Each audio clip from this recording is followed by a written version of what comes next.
Right. So a little bit about, so I'll share a little bit about why Hilary and I are here today. So Hilary sort of talked a little bit about her background. Now, our organization as a whole, it's called Hueman. We do know how to spell. We spelled our name properly. We purposely designed our brand around the word hue. Every organization has a hue, they have a culture, and that's what we're based on.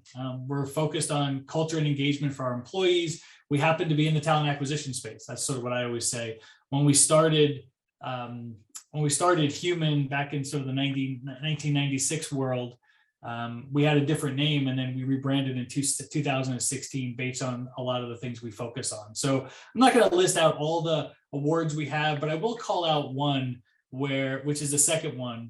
You may be familiar with the Gallup engagement survey. It's an international engagement survey. We participate in that every even year. And we've been on the list of the most engaged workforces in the world. It's a top 25 to 40 list, depending on the year. We've been on that list for the last four consecutive even years. And we're really proud of that. That's regardless of industry, regardless of size. And we also spend a lot of time focused on hiring people for our partners. So our core competencies are within recruitment, do a lot of work within branding. So we spend a lot of time looking at data across the US, across the different industries, and we'll share some of that with you.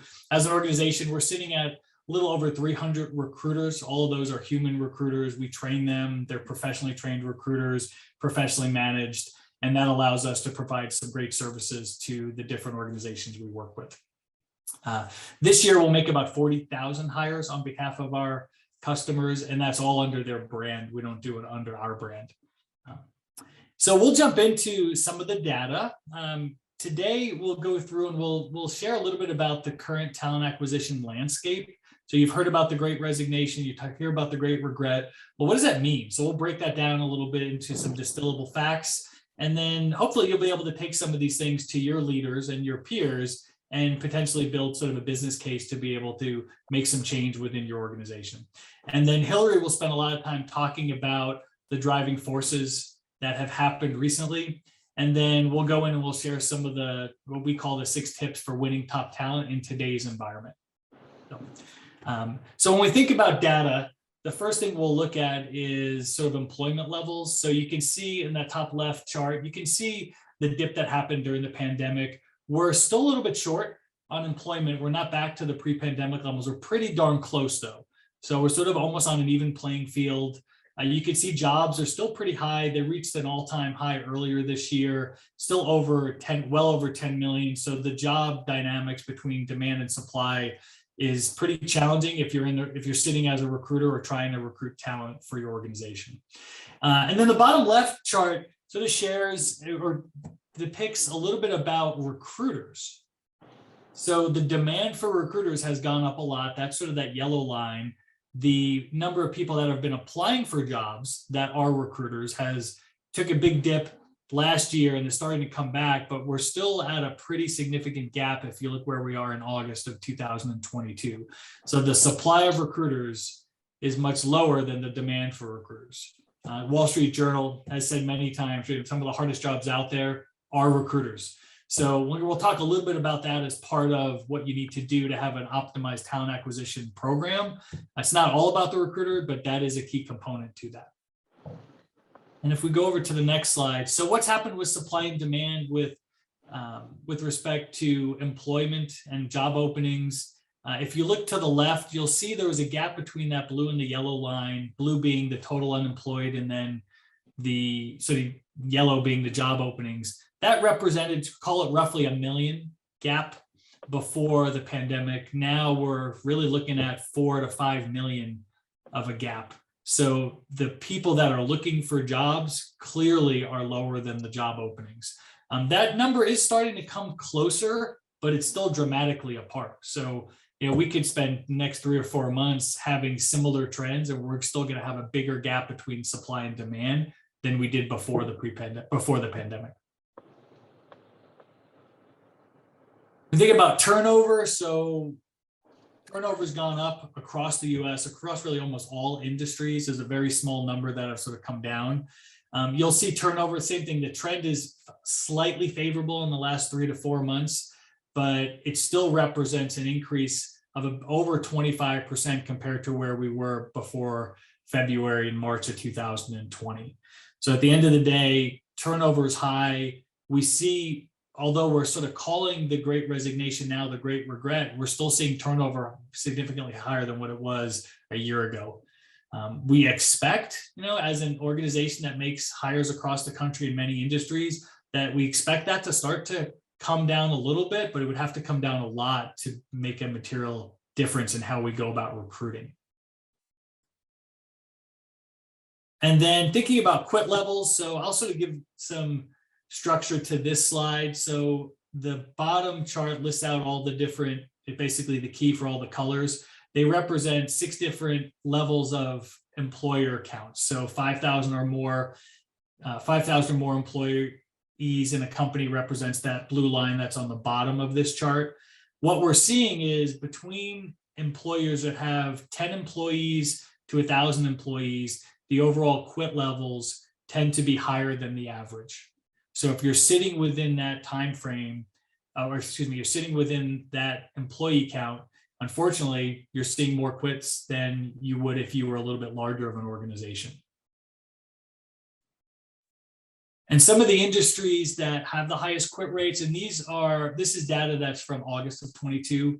So 6.5% was really, accommodation and food services. So that was the highest sort of grouping of industries that had the most quits as a percentage. You'll see that the quits within leisure and hospitality, 956,000. It's a higher number, lower percentage, still pretty high. If you looked at annualizing that, you get to very large numbers if you multiply those numbers by 12. It's not a direct science to do that, but it would give you a sense of where things are at.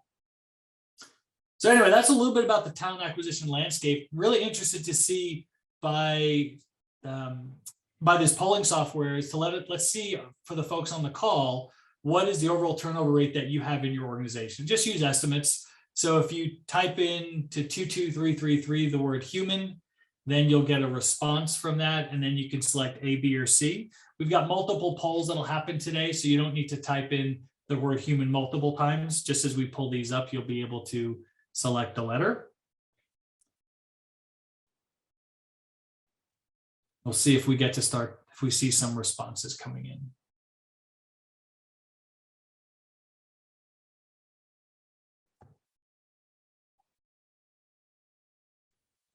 The ice has been broken, Joe. Sorry? I said the ice has been broken. We're starting to see them come in. Yes, we are. Yeah. Looks like a dead heat. All right, we'll wait. I'm glad we're not seeing anything at 75%. That'd be rough. Yeah. It would be. The industries we showed earlier, Hilary, are probably sitting in that range. Yep. All right, so we'll give it another 5 seconds. And it looks like, so majority of us are 0 to 25%, which is great. On the human side of, so 50-50. On the human side of things, we're sort of in the mid to low 30s on where we are for turnover, which is a lot higher than what we used to be. We're typically in the teens, but we're seeing that trend come down. If we go to the next slide. All right, so Hilary, I'll hand this over to you to talk about the Great Resignation. Yep, absolutely. So as everyone knows, there are a lot of factors that have gone into getting us where we are today with the employment and economic market that we're facing. These are some of the top factors that have gone into resignation, the Great Resignation, according to Pew Research Center. As you can see, some of the things that we talk about the most are those more quantitative factors like salary, hybrid work schedules. And that's because that is a really easy thing for employees to pinpoint as a reason for leaving their job. It's something that is easy to say, this is a great salary, I'm going to take it over this one, over the one I currently have. Additionally, it's talked about a lot because it's something that's very easy for businesses to quantify and say, if we put X amount more money into salaries or benefits, what is the result that comes out of it? And we're going to talk a little bit about how we need to take a more well-rounded approach. But what we wanted to see is from everyone here, what you have seen being the major drivers for quits within your organization for the last 2 years. So what are you hearing employees say the reasons for going to another job are? Pay. No surprise there. It's always a big one. Mm-hmm. And Hilary, I'll just while yeah, we're doing please. the survey, for the folks that are on the phone, if you can put your name, first and last name in your Zoom name. For those that are going to be looking to receive credits from SHRM, we need to have that just so we can sort of track people that attended the beginning and all the way through the end of the session we're having today. Thanks, Joe. I like this lack of relationship with managers. Interesting to see that, and work-life balance. Can I ask if whoever said work-life balance, if you're comfortable, does that also tie into like hybrid work? You can put it in the chat if that's better. No pressure. Okay, I won't put anyone on the spot. So it looks like pay is definitely the biggest. Let's see, flexibility, relationship with managers. See, we'll give it a couple other more seconds, let people put their thoughts in there of what they've seen. All right. And if anyone's having challenges with the polls, feel free to come off mute. We can sort of share that with you. Courtney Paget is also with Hueman, and she's on the call, and you could always message her directly during this session. She's our internal expert. Perfect. So I'm glad to see we had a mix of responses coming through, because one thing that we see some organizations fail to pay attention to are those softer benefits, what I kind of call those qualitative benefits that we provide to employees. And when employers don't pay attention to those, then employees forget about them. So what we have seen happening with the Great Resignation is employees are jumping at those compensation, the benefits, the things that they can literally check the boxes on. And then the reason that they feel that great regret is because they haven't thought about all those other elements that go into providing a great workplace, the relationships with their managers, the actual culture and the engagement they have with their peers, also long-term growth opportunities, those things that might be a little bit harder to kind of check the boxes on. And so as an employer, what we have to do is think about our talent strategy and the management of our talent in that holistic way, looking at it at all angles of what we provide, and help them remember what those elements are. Talent brand is something that I'm very passionate about. And the idea of talent identity is this concept of your company has a brand. And then your employees have these intersections where they interact with your brand. And that could be on social media. It could be in the workplace at maybe you have like a birthday event every month. That could even be hearing news about your organization, whether it's giving back, all of those little touch points. And every time that an employee engages with your organization, they develop an identity, an individual identity as an employee of your organization. And that is where loyalty comes in. So it's really important when we're thinking about talent management, from talent acquisition to retention, that we're not doing it just in a silo, that we're looking at it comprehensively, and that we're doing it in a strategic way so that we're constantly engaging with those people. And we're going to talk a little bit more about those specifics, but would love to know for the people on the call today, when you think about your talent management, where is the largest struggle or the biggest challenge you're facing right now? Is it that top of funnel candidates, actually getting the candidate to convert into a hire, engaging existing talent, and then, or is it retaining your top quality employees? Okay, so sourcing, big one. So very top of the funnel, new employees, retention. They're interesting, okay. Ooh, this is competitive. I like this. Let's keep going. Yeah. So actually getting, oh, sorry, Joe, what? What are you putting your money on, Hilary? What do you think it's going to be? I was thinking top of funnel, but I find it interesting that sourcing and the actual hire are not a little bit closer, but not surprised that they're 1 and 2. I am very glad that engagement is on this list because, like I said, that's often forgotten. All right. Any other thoughts on this before I keep going? Looks like we've kind of leveled out. So with all that in mind, we spend a lot of time working with organizations across the entire talent lifecycle. And these are 6 tips that we wanted to share with everyone. Obviously, these are not all encompassing when thinking about your talent, bringing them in, retaining them. But we have found that these are 6 really common and really impactful topics that you can start working on today. You can literally leave this call and start working on it.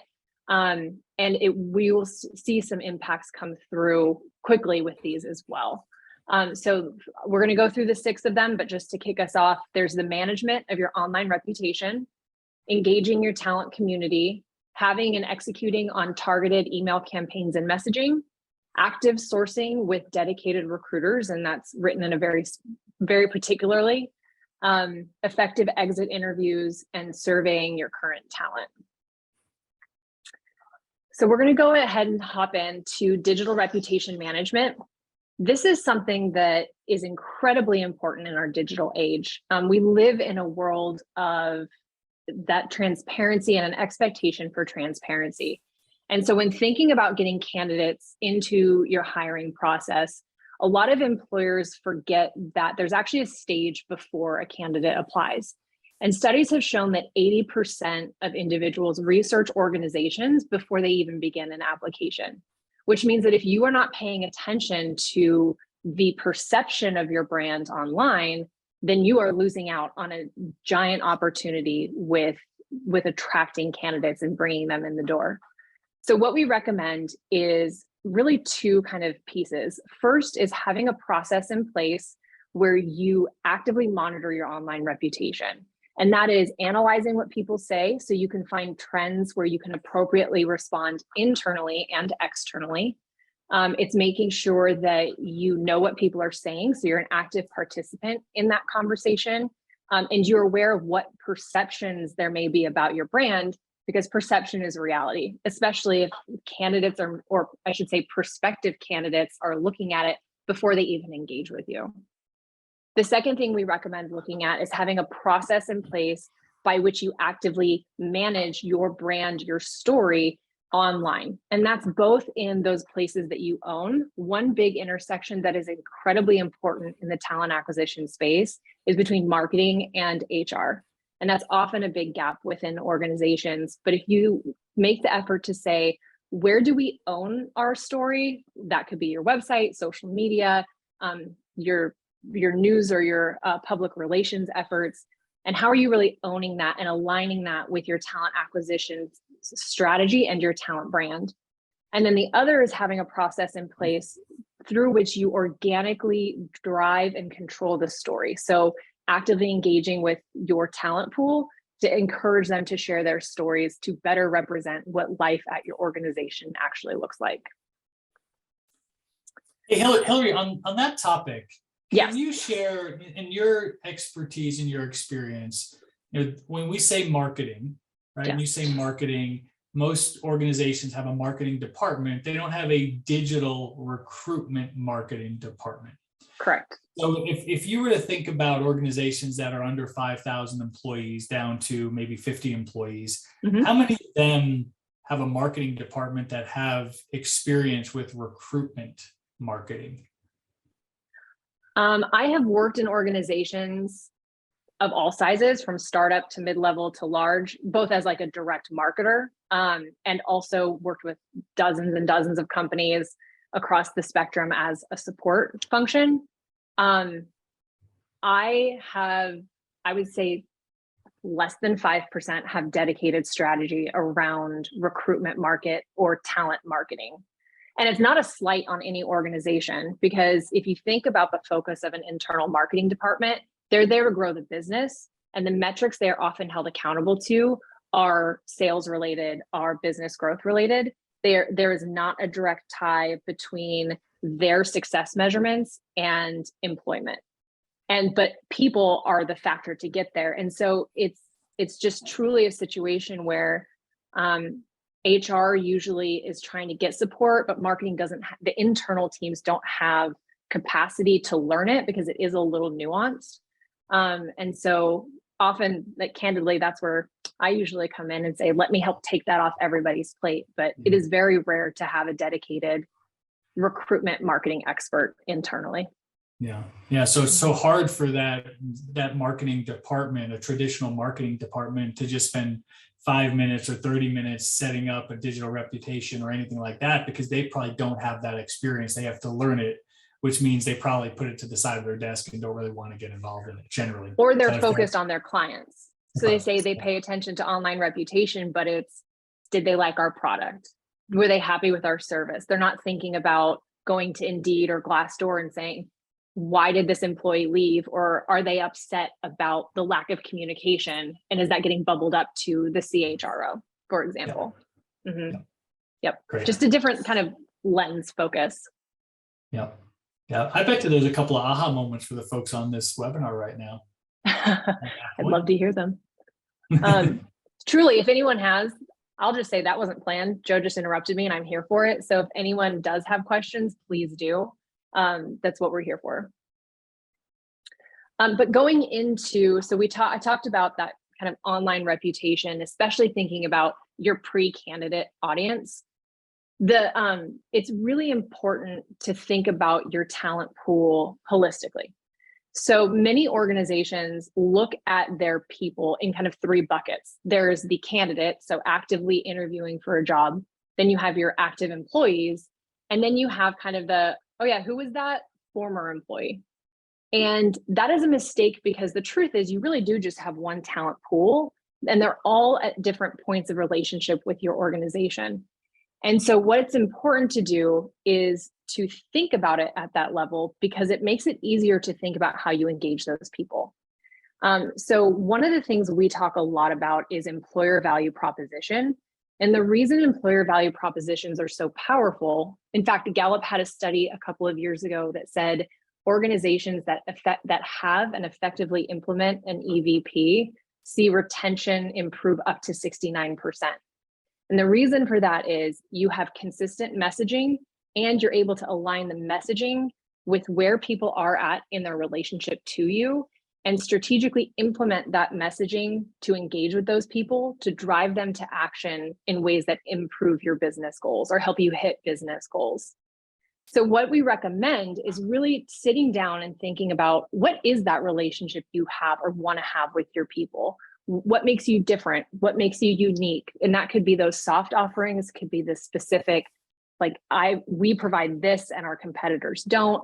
And when you understand the value that you give to employees and how that's that two-way relationship, then you are more easily able to execute on things that engage people, to keep them around and to drive your business forward. And you're able to ignore things that may be a distraction. One great way to start putting this in, to start working on this, is with targeted messaging and email campaigns. So like I said, with targeted messaging, the idea is if you have someone who is interested in your organization, they know who you are, but they haven't applied yet. What is that message? What is that relationship you want them to have with you? And how do you get them to understand that? And then how do you roll that out to them? And when you think about those unique messaging throughout the pipeline, then you start to understand who needs to express those messages. Is it your marketing team? Is it your direct hiring managers? Is it your day-to-day HR management or line leaders? It's a mix, but everyone's involved. And that's why a talent strategy really has to be done with all of your leaders bought in. And email is a really great way to start this, because it is a cost-effective solution. It can also be rolled out to your entire talent pool, kind of in a one package, easier to manage way. And it's data driven. So you can easily say, is our message resonating? Are people responding to it? Is it helping us get us where we need to be? And so that's really the great place to start there. Joe, do you have anything, or I'm going to pass it back to you? No, nothing else on that front, Hilary.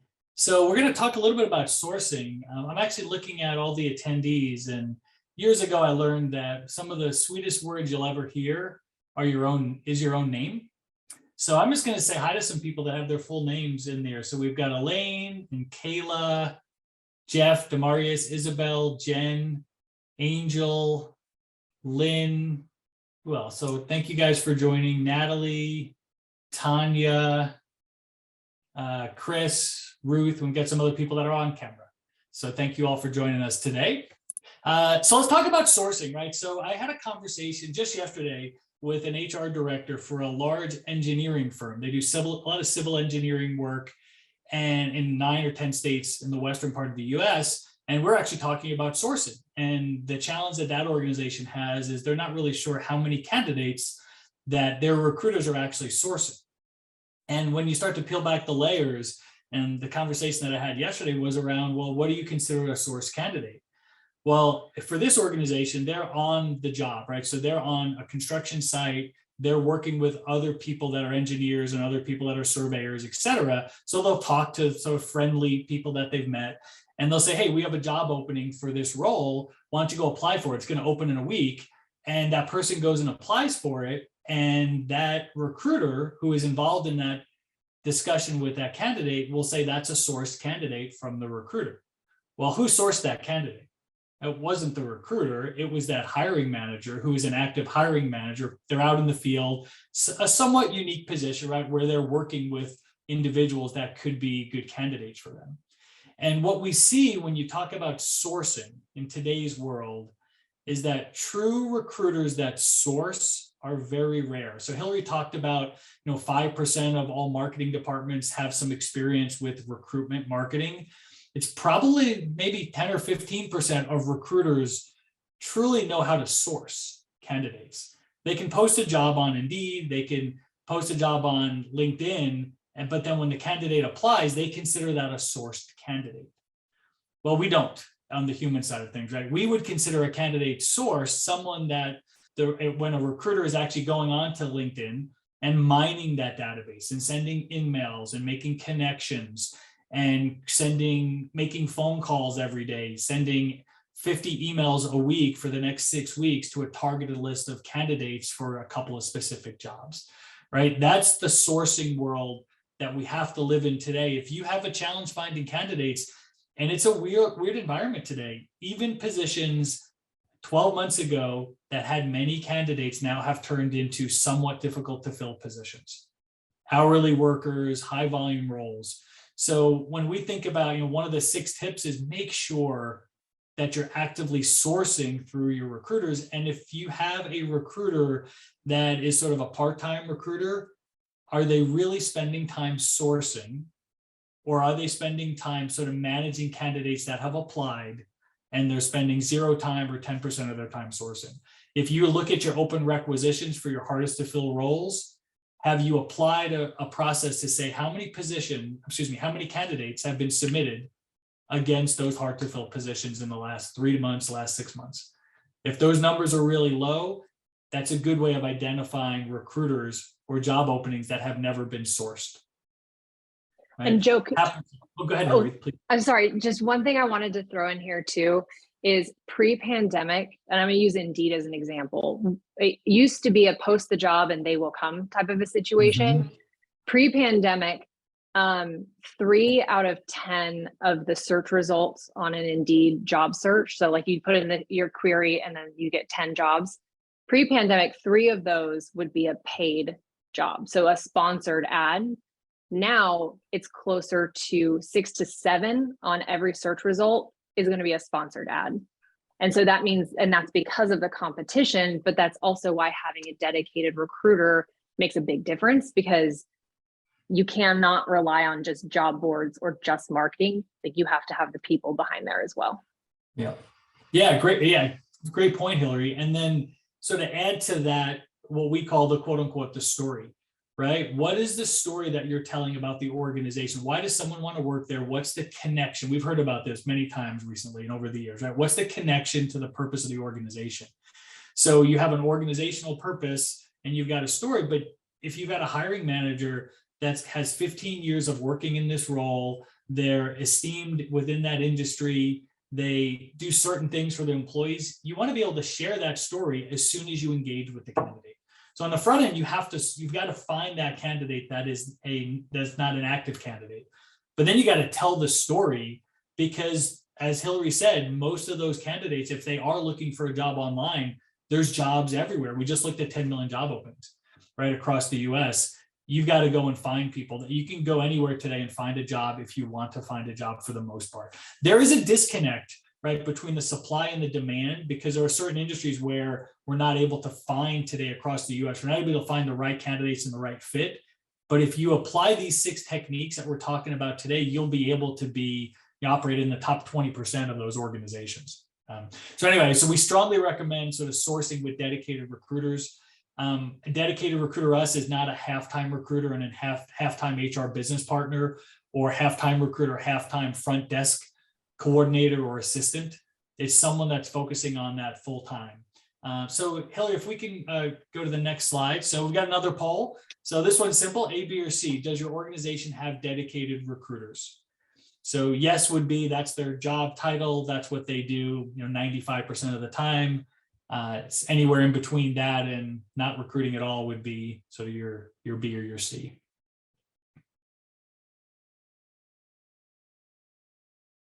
So on the human side of things, we've got, like I mentioned before, we've got over 300 recruiters, and probably 280 of those are dedicated to the partnerships that we have. So people are recruiting under their brand. We've got another 20 or 30 that will be dedicated to a brand, but maybe multiple brands at one time. All right, so a couple. Oh, yeah, and I'm just curious, Joe, you mentioned HR business partner, front desk. Can I ask for people where they have responsibilities outside of recruiting, maybe put in the chat kind of things they do outside of actively recruiting, if you're comfortable sharing? Be genuinely curious kind of how they split their time. Sure. Yeah, and I would guess for organizations that are sort of mid-size or smaller, it's a lot of it sitting with their hiring manager, and you've got someone in HR that is providing some support. Maybe they're posting a job and they like the title of recruiter. We only use that title recruiter when you've got some component of sourcing, even for easier to fill positions. Oh, thank you, Natalie. Natalie says all HR managers are responsible for recruiting on their sites as well as HR. Yep, super common. Thank you for that. Okay, so we've got 50% that they've got recruiters, but that's not their sole responsibility. So you guys can see the difference between a dedicated recruiter and someone that's doing it somewhat part-time. All right, so we'll go on to sort of the next tip that we have for you guys. So exit interviews. So are you doing exit interviews, right? So years ago, we've seen trends of organizations are conducting exit interviews. Some aren't, some are. About a year and a half ago, we had one of our customers with about 42,000 employees around the US. They were not sure why people were leaving their organization, right? And they had heard it was compensation. They had heard it was basically general supply and demand dynamics that happened, but they didn't believe it. So they actually dedicated and they hired some temporary folks to conduct exit interviews on. They were trying to get to 95% of everyone that exited the organization in a 90-day time frame. And that's what they did. So you think about it, 40,000 employees, they had turnover of about 12,000 people a year. In that 3-month time frame, they conducted about 2,500 exit interviews. And what it said was, for that organization, the number one reason why people were leaving was because of their manager. Same exact reason we've heard for decades. That's why people leave, right? Does compensation play into it? Yes. Does engagement play into it? Yes. But if you truly want to understand why people are leaving, go through that exit interview process. You could have a standard process where you're doing it ongoing. If you're seeing an uptick in turnover, see if you can hire someone to do that. Our recommendation is it should be coordinated at the lowest level that can complete that, right? So you can have a coordinator or someone sort of helping with it, but the actual exit interview should be a discussion by a senior leader, someone who is in leadership that can ask sort of set questions, and then also have some open-ended discussions to try to figure out why are people leaving, and get that person to trust that they can share what the true reasons are. If you do that, you'll be able to learn a lot, and then you can help set your strategy on what do you need to change. Do you really need to change compensation, which maybe you can't right now? Or are you going to hear it's about management? Maybe management is turned over. So the exit interview results say, we've got to do something to really solidify our retention of our leaders before we can really change and make a big impact in our overall retention. Hey, Joe, Tanya had a question. Tanya asked, does anyone do stay interviews? We meet with recent hires to check in on how things are going. Do you have any, if anyone has thoughts and wants to hop in outside of Joe and me, please do. But Joe, I'd love to get your thoughts on that. How often do you see stay interviews? Yeah, great question. So stay interviews could be, so we do see it.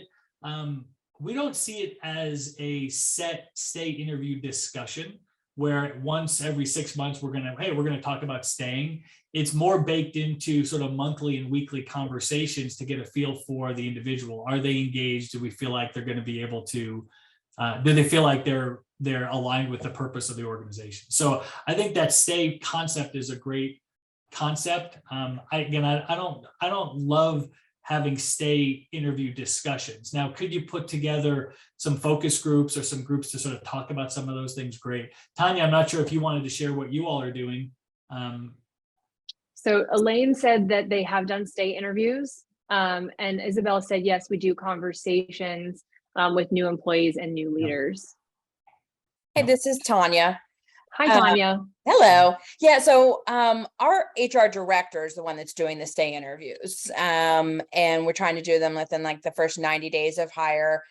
And some of the recent ones, turnover has definitely ticked up for us. And so some of our recent ones have definitely addressed some issues in certain departments that need to be addressed. The engagement of new hires is a concern. Cliques, within a team that aren't as welcoming to new hires. So those are some of the things we're trying to address with those stay interviews. Yeah. And Tanya, thank you for sharing that. You're doing those sort of consistently at the 90-day mark, but are you doing those after the 90-day mark as well? No, at that point, it's the hiring manager should be, or their direct manager should be the ones like having the contact with them on how things are going and keeping them, and developing them, as an employee and new hire and scheduling, training and all that.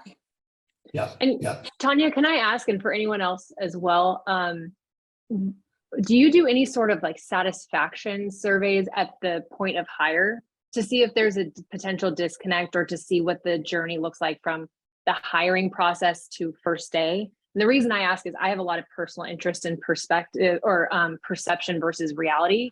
So I'm curious if you have any insight into people's perception as they step into the organization versus at that 60 or 90-day mark. But my current organization does not have that in process, but I've worked at other companies that have done things like that with the surveys. Yeah. Okay. Thank you for that. I appreciate it. You're welcome. Yeah. And we'd recommend sort of looking at, it could be a combination 30, 60, 90, 45-day, 90 surveys. Depending on when you do those, you can survey the whole recruitment experience and that talent engagement, the talent acquisition experience for that new hire. If you do something at 30 days, if you do 45 days, it starts to blend a little bit into the hiring manager as well. And then 90-day could be more focused on their current hiring manager. So that works sort of nicely. I do like that. One thing I'll say about interviews and surveys in general is if, my philosophy is if you're going to conduct a survey, make sure you give feedback to the employees, what the results are, what your action items are. Same thing with these stay interviews. If you're having stay interviews with 100 people over the course of a year, you can go back on an annual or semi-annual basis and say, listen, we've done stay interviews. This is what we heard. This is what you guys want. This is why the directors spend time talking with you, because we're making change. That helps with engagement right away because now their voice has been heard early on when they're working with an organization. If we go to the next slide. Oh. Yeah. So are you conducting exit interviews on a regular basis? A, B, or C? On the human side, we actually don't have a vice president of HR, where our purpose is great employment experiences. So we have a vice president of great employment experiences, and that person is the person responsible for our exit interviews.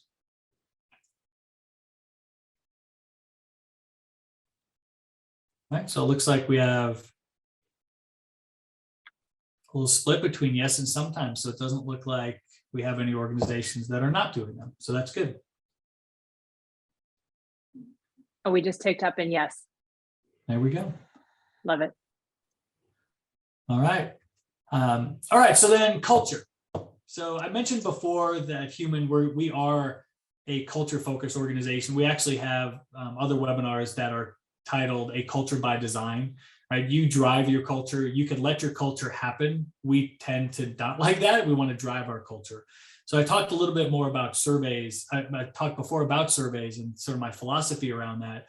We do highly encourage you all to have a survey process that is standard. We do two. We do one on culture tied to great places to work. And then we do one with Gallup that I mentioned before on engagement. And what on our side, what we do is we take that information as a leadership team and we look at that every 6 months and we say, what's the information we've learned and how are we going to create initiatives around that in order to change our culture, to drive our culture. When you think about today's environment, so I mentioned the organization that conducted those exit interviews, they found out, they used that data in many different ways to change how their leaders are engaging with their employees, because that was a driver of people walking out the door. So pick where your biggest challenge is today. If it's in retention, then maybe have a survey focused on retention. At Hueman, we have about half of our employees are truly sitting remotely across the country. We conducted a survey just last month, and we actually assigned 6 people to read that survey. We received responses from about 200 individuals, 12 questions each, and half of those were open-ended. So we assigned a team to read every single response from every remote employee. And then we're sort of consolidating some of that. Some of the information is easily reportable because it's A, B, and C type responses. Others open, it's free form. And we encourage you guys to do that. And as well as have your one-on-one meetings through your leaders on a regular basis, asking them, we call it next level leaders, have those questions set for your next level leaders so that they could get real-time feedback and then bubble that up and surface that, consolidate that through the organization. Super important, especially today. You can't live off of the old data because our world is so different today versus 2 years ago. Hilary, you're going to add something? Yeah, I just wanted to reiterate that you said earlier on one of the other slides, it's important to be open about what you do with the feedback you receive. And I want to underscore that this is especially critical, even in things where you don't feel like it's a big deal or you're not sure what you can do is impactful enough. If you think back to what I was talking about from the talent pool engagement, it is really important that you include these elements in those different touch points, because if you're going to ask people to give you information, you're asking them to take that time. They will be upset if they don't hear something about it, even if it's as simple as, we have it, we've got our committee working through it, we'll have an update for you, next quarter, or here some of those quick wins we put in place, and here are the larger things that are long-term project. But I just want to underscore that. Yeah, no, well said, Hilary. And think about what I mentioned before as far as the story, right? When you're engaging with a candidate, either someone you source or someone that apply, do you actually have a story? Does your recruiter have 3 or 4 lines that they say every time, it's scripted but doesn't sound scripted, that talks about the essence of the organization and why they should be working there? And if you think about what we're talking about here on culture and survey, one of the things could be, well, we actually survey and get feedback from our employees, and every quarter we give back that feedback and share how we're making change in the organization. So when you join the organization, you'll have an active voice in where our organization goes from a culture and operational perspective, right? If you do that, put that into your story, right? If everyone on this call has something that their organization is doing great, take 1 or 2 of those things, if that's at the essence of who you guys are with your core values in your business, and put that into your story, and it will make a difference in how you attract folks. All right, so with that said, let's go on to 6 areas of focus. So we've heard a lot, we've talked about a lot today. We've got about 14 minutes left. Tell us what areas you guys are going to focus on. What's sort of your takeaways? Pick one area that you said, hey, I've learned something. We'd love to sort of hear what resonated with everyone.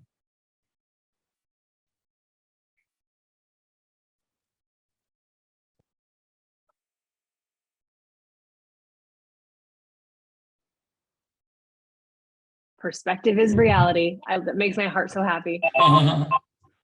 We have one takeaway, so we have two takeaways. Which, Yes, I have one.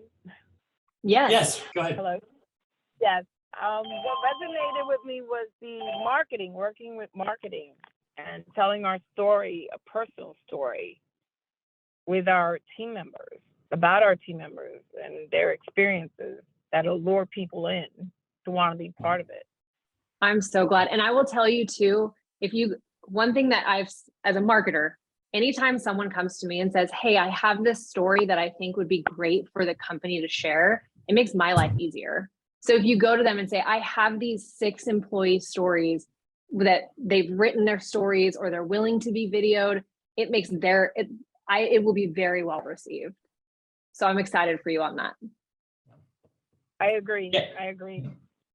Yeah, Thank and you. it could be, I mean, it could be at the highest level that Hilary is referring to, as far as video, sort of, an interview with some of your folks, and it could be simple as Jim in accounting is a great guy, and this is why people like working for him, because every single week in his one-on-one meetings, he leads with what happened during your weekend. How can I support you in your job this week? Right? If that's what he does every week, share that story, because some of those things don't happen. We assume that they do, but they don't happen all the time. Resonate with candidates. One question I do have for anyone brave enough to share, for the people who said at the beginning the biggest concern was hiring.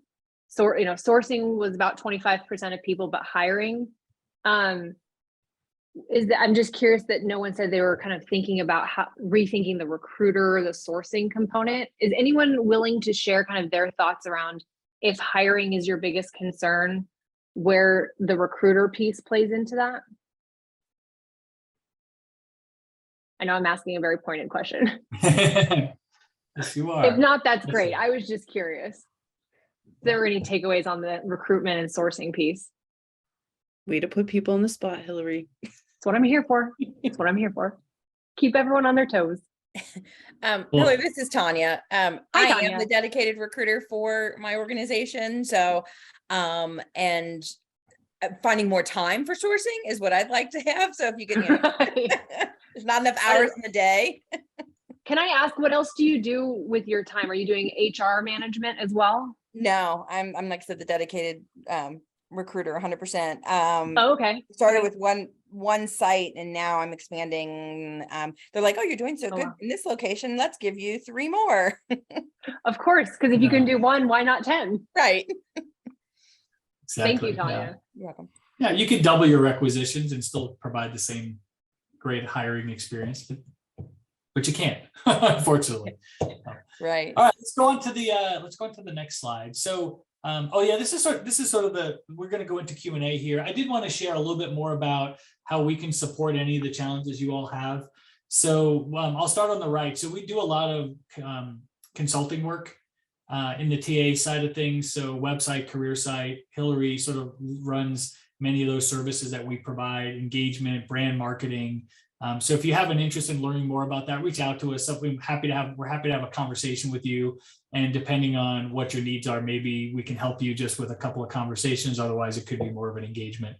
And on the left side, our direct hire division, which really was born out of a lot of work we did with organizations that were backed by private equity firms. We created a solution where we can essentially provide recruitment services at a pretty high level for staff and management roles. And the fee structure is such that it's a very low requisition fee to get started and a very low success fee. So we don't charge 20, 25, 35% of someone's salary. It's significantly lower than that. And we don't have any minimum amount of hires. So if anyone has any roles, the Tanyas of the world that are out there, if you got some difficult roles that you can't work on yourself because you're out of bandwidth yourself, talk to us because we can help on a one-on-one basis. We could also help with higher volumes as well.